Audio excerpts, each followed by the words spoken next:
Lieutenant Carol Baker stood at the viewport of the UES horizon, her hands clenched into tight fists. Through the reinforced glass, she watched as bright flashes lit up the night side of New Dakota. The human colony, home to over 12,000 people, was under attack by Xel'Naga raiders.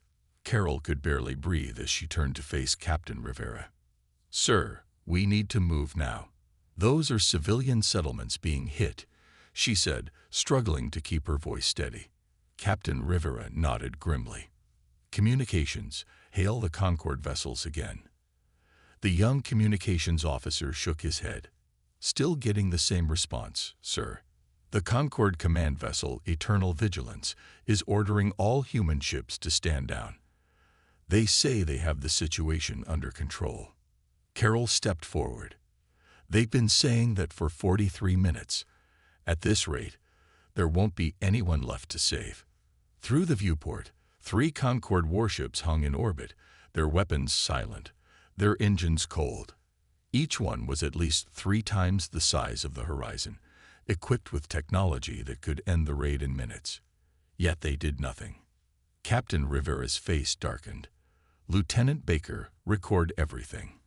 I want timestamp verification on all communications and sensor data." "Already done, sir," Carol replied. She had been documenting these coincidences for years now. This wasn't the first time Concorde ships had been mysteriously slow to protect human interests, but it was the most blatant example she had ever witnessed. The bridge fell silent as another settlement went dark on their monitors. The tactical display showed Xel'Naga ships moving methodically from one human community to the next, unopposed. Carol felt sick. "Sir," she said quietly, "permission to speak freely." Captain Rivera nodded. "This is deliberate. They're watching us die." No one on the bridge disagreed. After 30 years in the Galactic Concorde, humanity had learned some hard truths. Despite contributing resources, soldiers, and goodwill, humans remained at the bottom of the galactic hierarchy. Their biology was mocked as primitive. Their ships were assigned the least desirable patrol routes. Their colonies received minimal protection. "We have weapons, sir," the weapons officer said. "We could at least try to help." Captain Rivera shook his head slowly. Direct violation of Concorde command would mean court-martial for everyone on this ship, possibly sanctions against Earth itself. He paused. "And we both know our weapons wouldn't make much difference against those raiders." Carol turned back to the viewport. "So we just watch. We watch, we record, and we remember," Rivera said. Hours later, when the Concorde ships finally moved to engage, the Xel'Naga raiders retreated with little resistance. By then, New Dakota had lost 12,000 people, the entire colony. The official report called it an unfortunate delay in response time. The Concorde representative expressed deep regret, but noted that primitive human settlements lacking proper defensive measures were always at higher risk. Carol sat alone in her quarters that night, reviewing the sensor data. The Concorde ships had been in range the entire time. They had clear firing solutions. There was no tactical reason for their delay. She encrypted the data and sent it through secure channels to Commander Jack Howard on Earth. Jack had been her mentor at the Academy, and now worked at Navy Intelligence. His response came back immediately. "Received. Not the first. Won't be the last." But something had changed for Carol. As she stared at the casualty reports, families wiped out, children who would never grow up, an entire community erased while powerful allies watched, she felt something harden inside her. This was the final straw. She opened a new message to Commander Howard. "We've been patient for 30 years. How much longer do we wait?" His reply came an hour later. "Not much longer, Lieutenant. The quiet rebellion has already begun." Carol looked out her small quarter window at the stars. Somewhere out there, the Concorde races were congratulating themselves on another day of keeping humans in their place. They thought humans were weak, simple creatures who would always bow to superior technology. They were about to learn how wrong they were. The Europa Research Facility hung in the shadow of Jupiter, hidden from casual observation. Most Concord species believed it was a simple mining operation. They were wrong. Dr. Alan Garcia moved through the lab, checking each workstation. His team worked quietly, focused on their tasks. Unlike the showy alien laboratories with their bright lights and dramatic displays, the human lab was practical and efficient. "Shields at 180% capacity and holding," said Maria, one of his engineers. She didn't look up from her screen. Alan nodded. "How long?" 4 hours and counting. No degradation in the field. Maria finally smiled. "We've done it." The shield technology they had developed was unlike anything in Concord space. While alien shields created energy barriers that required massive power sources, the human team had taken a different approach. They studied human neural patterns and applied that organic network model to energy manipulation. The result was a shield that learned and adapted like a human brain. It grew stronger with each attack, rerouting power automatically and healing its own weak points. Most importantly, it used a fraction of the energy required by alien shields. Alan touched the communications panel. "Admiral Ortiz, we're ready for final testing." 500 million kilometers away, Admiral Samantha Ortiz received the message in her secure office on Earth. She pressed a button, and the wall displayed a real-time feed from Europa. "Show me," she said. Alan's team moved to a testing chamber. Inside, a small model of a human ship sat on a platform. Maria activated the shield, which appeared as a faint blue glow around the model. "Beginning weapons test," Alan announced. The chamber filled with beams of energy, replicas of every known weapon in Concord space. They struck the small model from all sides. The shield flared brightly but held. Not only held, but brightened with each hit. "As you can see, Admiral, the more they fire at us, the stronger we become," Alan explained. "The shield learns from each attack pattern." Admiral Ortiz leaned forward. "And the aliens have no idea." "None, ma'am. They've never considered applying human neural mapping to energy fields. They think our brains are too simple to provide any technological insights." In another section of the facility, Frank Powell watched as his Marines trained. Unlike the large, heavily armored alien soldiers of the Concord, human Marines looked small and vulnerable. But appearances were deceiving. Frank had spent years studying how to turn humanity's supposed weaknesses into strengths. The aliens mocked humans for their fragile bodies, never understanding that this fragility had forced humans to become more adaptable than any species in the galaxy. "Again," Frank ordered. His soldiers moved through the training course. They faced simulated environments that would kill most alien species: extreme heat, toxic gas, radiation zones, low oxygen.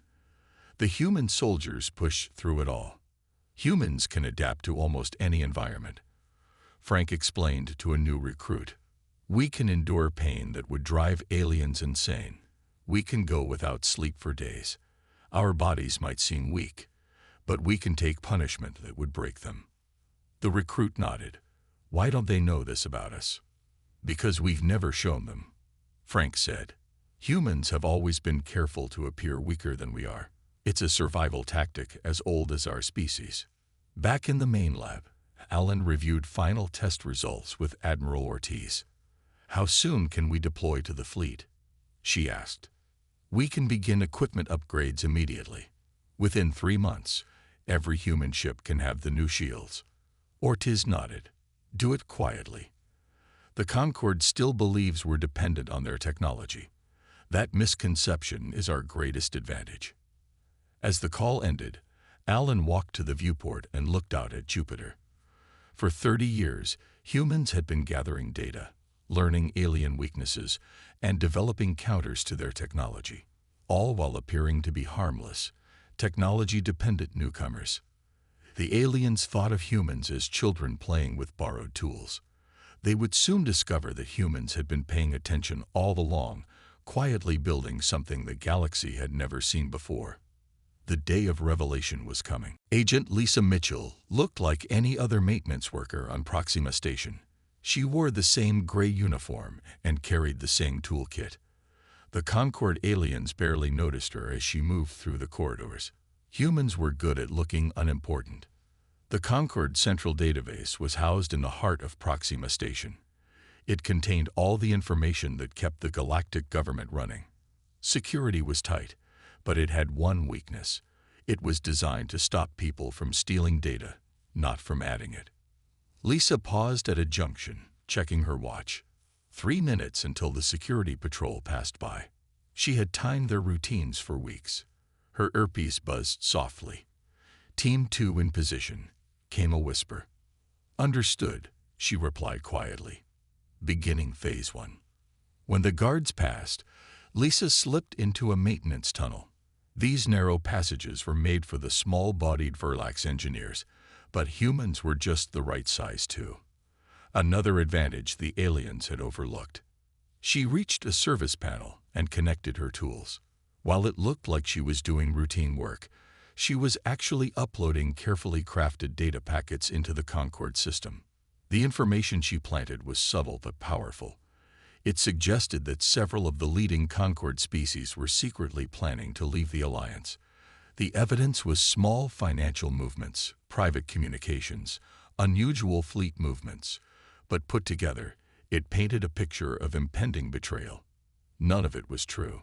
But the Concord leadership was paranoid, always looking for signs of disloyalty. They would see what they feared most. Lisa finished her work and packed up her tools. "Upload complete," she whispered, moving to extraction point. Back on Earth, Commander Jack Howard monitored the operation from his secure office. When Lisa's confirmation came through, he allowed himself a small smile. "Phase 1 complete, Admiral," he reported to Ortiz. "The seeds of doubt have been planted." Admiral Ortiz nodded. "How long until they take root?" "The Concord Council reviews security reports every 3 days. We should see results by the end of the week." The two officers shared a moment of satisfaction. After years of careful planning, Operation Slingshot was finally in motion. "What about our ships?" Ortiz asked. "Captain Pete Williams is preparing the Goodwill Tour. 10 ships will visit 15 Concord worlds over the next month." The Goodwill Tour was their cover for positioning human ships throughout Concord space. Each vessel had been secretly upgraded with Dr. Garcia's shield technology. They would be in perfect position when the time came. 3 days later, the Concord Council held an emergency meeting. Their security teams had discovered evidence of potential secession plans by the Vex hegemony and the Pelleran Republic. Both species had long histories of putting their own interests first. The evidence seemed credible. The Council ordered increased surveillance on both species. Resources were quietly diverted to monitor their activities. Meanwhile, the attention paid to humans decreased. They were seen as too weak and dependent to pose any threat. Commander Howard received the intelligence reports with satisfaction. "It's working," he told Ortiz. "They're turning against each other, just as we predicted." "And our fleet?" she asked. "Captain Williams reports all ships in position. The new shields are installed and operational. No one has detected the upgrades." Admiral Ortiz studied the star map showing human ship positions. For the first time in 30 years, humanity had a strategic advantage. "The Vex and the Pellerans have hated each other for centuries," she observed. "With a little pressure, they might do half our work for us." "My thoughts exactly," Howard agreed. "I've authorized Lisa to plant additional evidence suggesting each side is preparing for aggressive action against the other." Ortiz nodded approval. "Perfect. The Concord will be so busy preventing a war between those two that they won't notice what we're doing." "And what exactly are we doing, Admiral?" Howard asked with a slight smile. Ortiz looked at him steadily. "We're changing the balance of power, Commander. Forever." In space, the human ships continued their Goodwill Tour, their crews smiling and friendly at each port. No one noticed the new power signatures or the modified shield emitters. No one realized that each vessel was now more powerful than any 3 Concord ships combined. The calculated risk was about to pay off. Agent Lisa Mitchell looked like any other maintenance worker on Proxima Station. She wore the same gray uniform and carried the same toolkit. The Concord aliens barely noticed her as she moved through the corridors. Humans were good at looking unimportant. The Concord Central Database was housed in the heart of Proxima Station. It contained all the information that kept the galactic government running. Security was tight, but it had one weakness. It was designed to stop people from stealing data, not from adding it. Lisa paused at a junction, checking her watch. 3 minutes until the security patrol passed by. She had timed their routines for weeks. Her earpiece buzzed softly. "Team 2 in position," came a whisper. "Understood," she replied quietly. "Beginning phase 1. When the guards passed, Lisa slipped into a maintenance tunnel.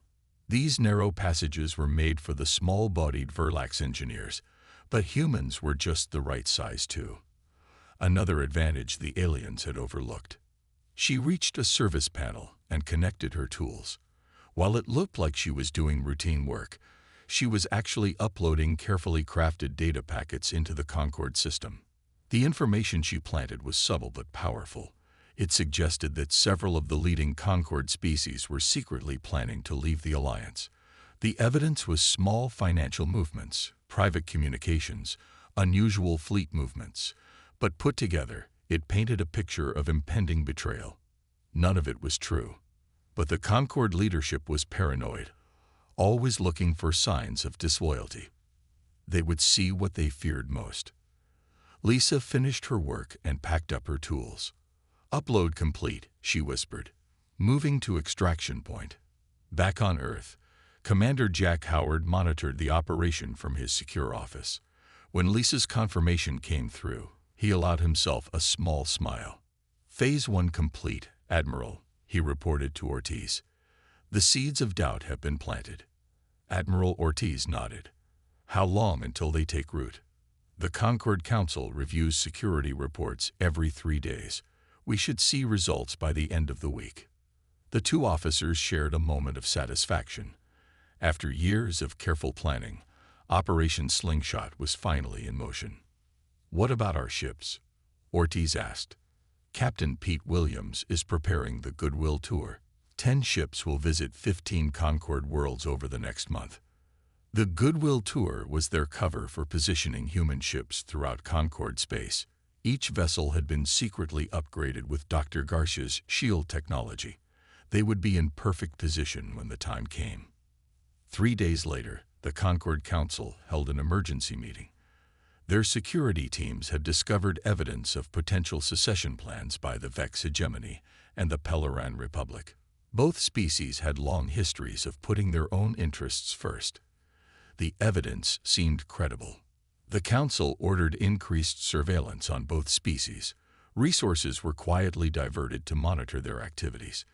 Meanwhile, the attention paid to humans decreased. They were seen as too weak and dependent to pose any threat. Commander Howard received the intelligence reports with satisfaction. "It's working," he told Ortiz. "They're turning against each other, just as we predicted." "And our fleet?" she asked. "Captain Williams reports all ships in position. The new shields are installed and operational. No one has detected the upgrades." Admiral Ortiz studied the star map showing human ship positions. For the first time in 30 years, humanity had a strategic advantage. "The Vex and the Pellerans have hated each other for centuries," she observed. "With a little pressure, they might do half our work for us." "My thoughts exactly," Howard agreed. "I've authorized Lisa to plant additional evidence suggesting each side is preparing for aggressive action against the other." Ortiz nodded approval. "Perfect. The Concord will be so busy preventing a war between those two that they won't notice what we're doing." "And what exactly are we doing, Admiral?" Howard asked with a slight smile. Ortiz looked at him steadily. "We're changing the balance of power, Commander. Forever." In space, the human ships continued their Goodwill Tour, their crews smiling and friendly at each port. No one noticed the new power signatures or the modified shield emitters. No one realized that each vessel was now more powerful than any three Concorde ships combined. The calculated risk was about to pay off. The border between Vex and Pellerin space had been tense for centuries. Now it was about to explode. 3 Vex warships faced off against 4 Pellerin cruisers. Neither side would back down. Captain Henry Scott stood on the bridge of the UES Defiant, watching the standoff. His ship had been sent as part of the Concorde peacekeeping force. 5 other human vessels were with him, positioned between the hostile alien fleets. "Status report," Scott ordered. "Vex shields at full power. Weapons hot," replied his tactical officer. "Pellerin's the same. Both sides are ready to fire." Scott nodded calmly. "And our new shields?" "Online but masked. They read as standard human shields to any scans." The comm system crackled. Admiral Ortiz appeared on screen, her face serious. "Captain Scott, are you in position?" "Yes, Admiral. Right in the crossfire, as ordered." "Good. The Concorde Council is watching this closely. They expect us to run at the first sign of trouble. Don't." Scott smiled slightly. "Understood, Admiral." For decades, humans have been sidelined during major conflicts. Their ships were considered too weak to be effective in battle. The Vex and Pellerins likely assumed the human vessels were merely observers, too afraid to get involved. They were about to learn different. The Vex commander's voice boomed over the open channel. "Pellerin vessels, you have violated our territory for the last time. Withdraw or be destroyed." The Pellerin captain responded immediately. "We claim this sector by ancient right. It is you who must withdraw." Scott watched as both alien fleets powered up their main weapons. Neither side believed the humans would stay in the battle zone. Why would they? Human ships had always retreated when real fighting started. "All human vessels," Scott called over the fleet channel. "Activate shield protocols." Formation Delta. The 6 human ships moved into a tight pattern, directly between the opposing forces. On the Defiance bridge, Scott's crew exchanged knowing glances. They had trained for this moment. "Sir," the comm officer called, "the Concorde Command is ordering us to clear the battle zone." "Acknowledge the order," Scott replied, "but we stay in position." The tension grew as both alien fleets locked weapons on each other. Energy readings spiked as they prepared to fire. "They're going to shoot through us," the tactical officer warned. Scott nodded. "Let them try." The space lit up as both sides fired simultaneously. Massive energy beams and plasma torpedoes raced toward the human ships. "Shields at full power," Scott ordered calmly. The bridge crew braced for impact. In previous years, such an attack would have destroyed their ships instantly, but not today. The weapons struck the human vessels, and something remarkable happened. The new shields glowed bright blue, absorbing the energy. Instead of collapsing, they grew stronger, exactly as Dr. Garcia had promised. When the barrage ended, all 6 human ships remained intact, their shields pulsing with captured energy. Silence fell across all communication channels. The alien commanders couldn't believe what they were seeing. Human ships, surviving what should have been certain destruction. Scott allowed himself a small smile. "Open channel to all vessels." When the channel opened, he spoke clearly. "This is Captain Henry Scott of the United Earth Ship Defiant. As representatives of the Concorde, we order both fleets to stand down immediately." Neither alien fleet responded at first, too shocked by what they had witnessed. "Perhaps they didn't hear me," Scott said. "Tactical, prepare to return fire using their own energy against them." The human shields could not only absorb enemy fire, but redirect it. Another innovation the aliens knew nothing about. The Vex commander was the first to respond. "How is this possible? Human shields can it." "I won't repeat myself," Scott interrupted. "Stand down, or we will demonstrate exactly what human shields can do." Slowly, reluctantly, both alien fleets powered down their weapons. The impossible had happened. A small group of human ships had forced 2 major powers to back down. In her office on Earth, Admiral Ortiz watched the live feed with satisfaction. "Send the signal to all human ships throughout Concord space," she ordered Commander Howard. "Operation Slingshot is entering its final phase." The perfect storm had arrived, and humanity was at its center. The Grand Hall of the Galactic Council buzzed with tension. Representatives from 23 species sat in rising tiers, all eyes fixed on the human delegation. News of the incident at the Vex-Pellerin border had spread quickly. Now they demanded answers. High Counselor Zex, a tall, blue-skinned alien, pointed a long finger at the humans. "You have hidden military technology. This violates Concord Treaty Section 88. Explain yourselves." Dr. Alan Garcia stepped forward. He looked small compared to the alien representatives, but his voice was steady. "We have hidden nothing. We simply develop technology based on our own biology, as every species has the right to do." The hall erupted in angry shouts. Admiral Ortiz, standing beside Garcia, remained calm. This reaction was expected. When the noise died down, Garcia activated a holographic display. It showed the neural pathways of a human brain. "For 30 years, you have called humans primitive. You mocked our biology as simple and unrefined. But you never truly studied us." Garcia expanded the display to show the complex web of neural connections. "The human brain creates dynamic networks that adapt and grow stronger with each challenge. We applied this principle to energy shields." The alien representatives leaned forward, suddenly interested despite themselves. "Our shields aren't static barriers like yours," Garcia continued. "They learn from each attack. They adapt. They grow stronger, just like humans do." High Counselor Zex's voice dropped to a dangerous tone. "If you could develop such technology, what else have you been hiding?" This was the moment Admiral Ortiz had been waiting for.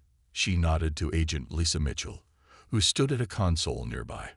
With a few commands, Lisa projected a new image onto the main display.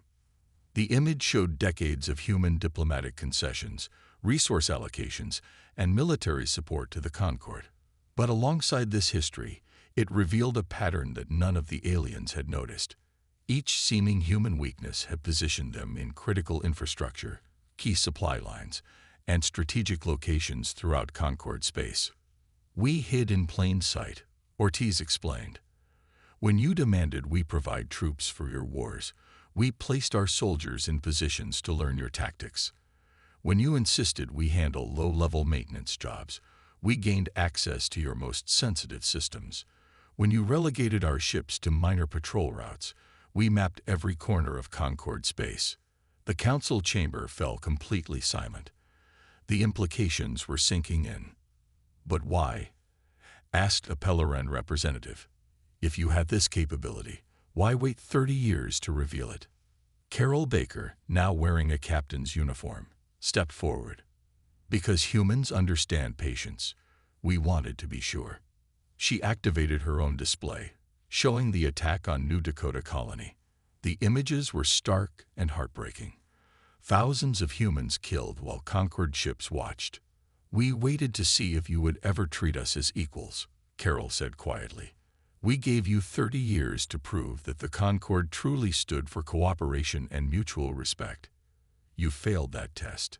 The alien representatives shifted uncomfortably. Many had personally benefited from keeping humans in their place. "What are your demands?"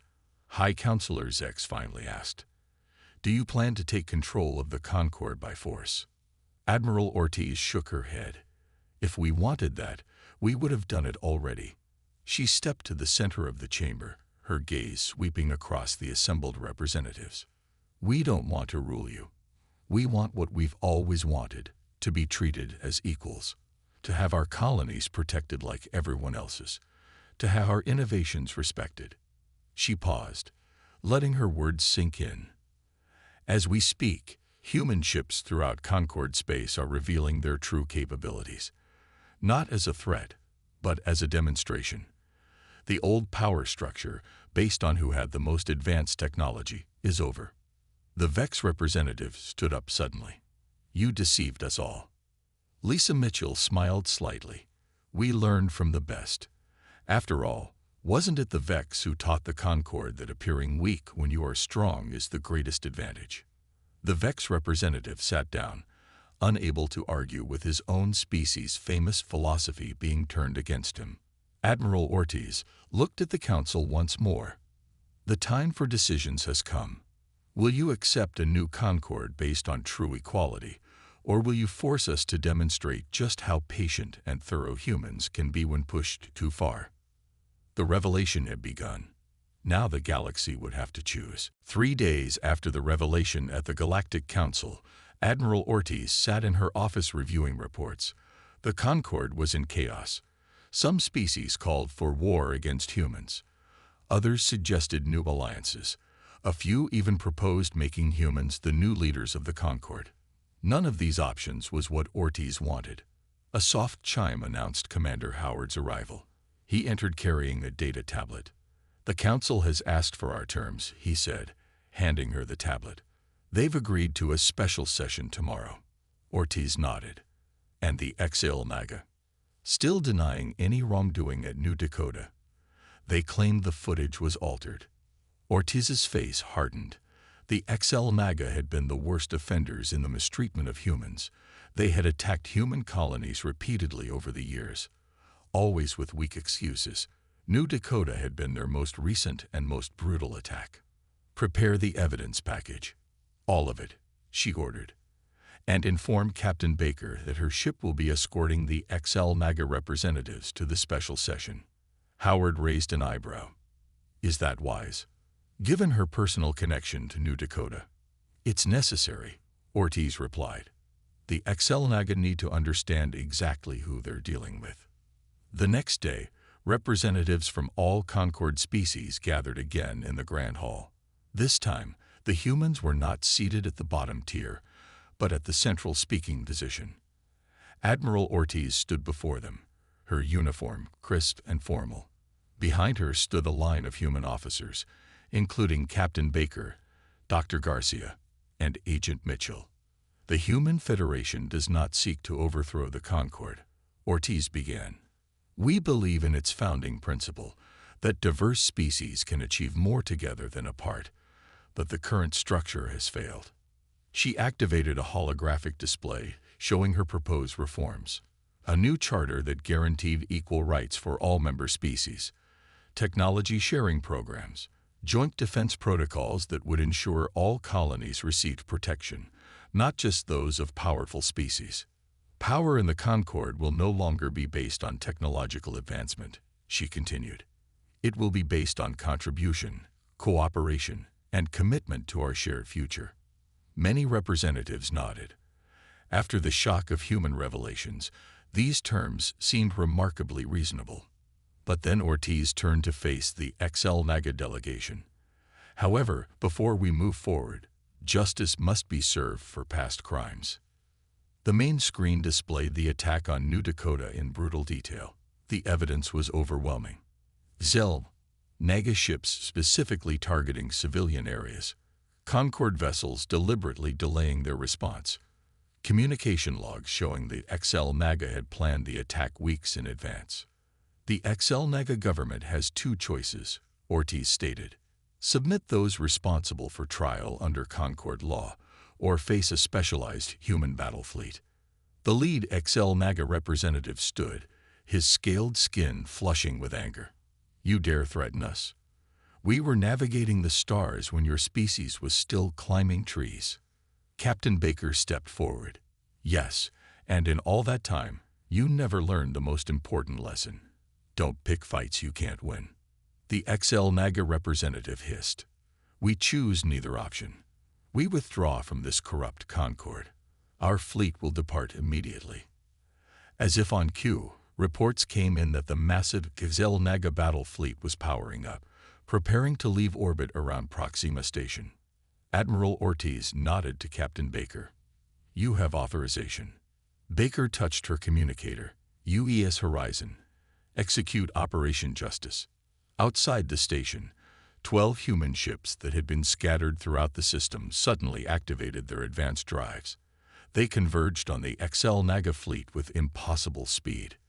On the council screens, representatives watched in awe as the human vessels engaged the much larger XL MAGA ships. The humans moved with perfect coordination, their new shields absorbing and redirecting XL MAGA fire. The battle lasted less than 20 minutes. When it ended, the mighty XL MAGA fleet was disabled, but not destroyed. Human boarding parties secured the vessels with minimal casualties. "We could have destroyed them," Ortiz told the stunned council. "But humans understand something the XL MAGA never did. True power isn't about destruction. It's about restraint." She faced the entire council once more. "This is the new balance we offer. Justice, equality, and cooperation. Those who cannot accept these terms will find that human patience has limits." One by one, the representatives began to signal their acceptance.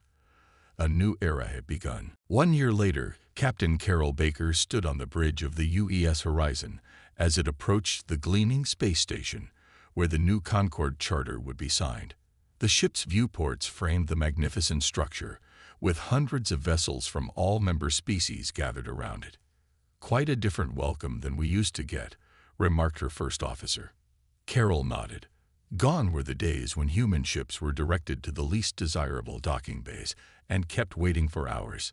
The Horizon was given priority clearance and a prime docking position. As Carol prepared to disembark, she thought about the long journey that had brought them here. 30 years of patience, thousands of small indignities, the tragedy of New Dakota, the turning point at the Vex-Pellerin border. And finally, the revelation that changed everything. The signing ceremony was held in the Grand Hall, newly redesigned with equal seating for all member species. Admiral Ortiz and the human delegation were already there when Carol arrived. "Captain Baker," Ortiz greeted her warmly. "I'm glad you could make it." "I wouldn't miss it," Carol replied. "Though I must admit, I never thought I'd see this day." Around them, representatives from all 23 Concorde species mingled. There was still caution in how they approached humans, but the open disdain was gone.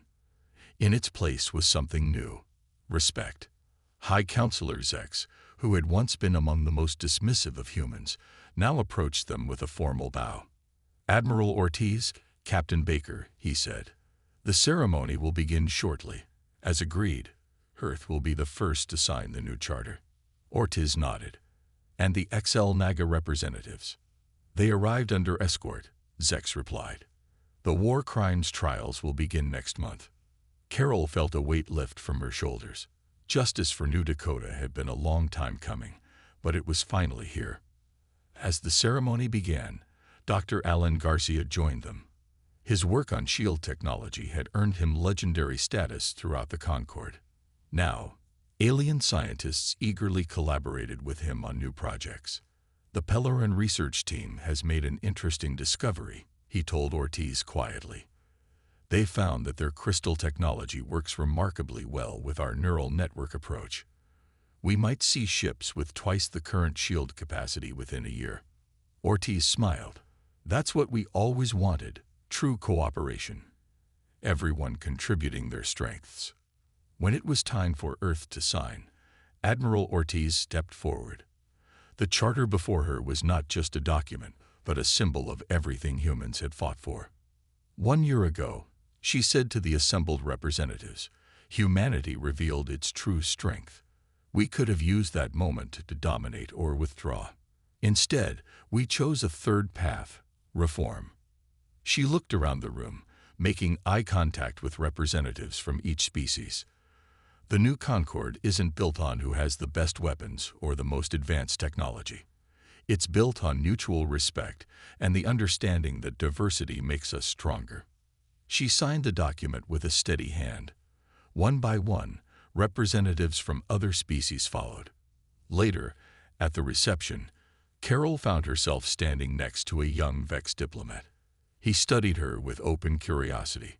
"There is something I do not understand, Captain," he said. "Humans had the power to take control of the Concorde. Why didn't you?" Carol considered the question. "Because that's not who we are," she finally answered. "Humans don't want to rule the galaxy. We just want our place in it." The vexed diplomat nodded slowly. My teachers always said that true strength comes from patience and wisdom, not weapons. I think humans understand this better than we did. As the reception continued, Carol walked to a viewport overlooking the gathered fleets. Human ships now patrolled alongside alien vessels as equals. Human officers served on the Concord High Command. Human colonies received the same protection as any other. It had taken 30 years and one day of finally snapping to achieve this new reality. The galaxy would never forget how a supposedly weak species had revealed itself to be perhaps the strongest of all, not through superior technology, but through patience, strategy, and restraint. The stars seemed brighter somehow as Carol looked out at them. For the first time since humans had joined the galactic community, the future truly belonged to everyone.